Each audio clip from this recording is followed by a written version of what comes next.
દરેક બાળકને એવું લાગે છે કે આપણે એક પરિવારની અંદર રહીએ છીએ. આવું મેં ખુદે અનુભવ્યું છે.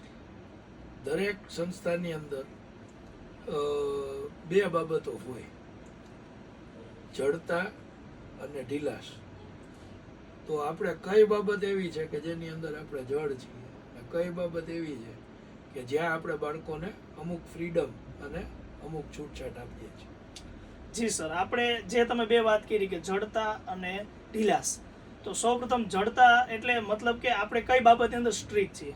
આપણી હોસ્ટેલની અંદર મોબાઈલ છે સદંતર અલાઉડ નથી, કોઈ પણ પ્રકારના ઇલેક્ટ્રોનિક ગેજેટ છે એ અલાઉડ નથી, એના શિડ્યુલ પ્રમાણેના નિયમની અંદર ક્યારેય બાંધછોડ આપણે કરતા નથી, એના એક્ઝામની અંદર ક્યારેય કચાશ રાખતા નથી. આપણા પેપરો છે એ ખૂબ ટફ હોય છે, એમાં આપણે 100% જડતા રાખીએ છીએ કે પેપર અઘરું બનાવીએ, જેથી કરીને બાળકોને 720નું પેપર હોય તો 500 ઉપર બાળક જવું જ ન જોઈએ. આ આપણો હંમેશા માટેનો ગોલ હોય છે.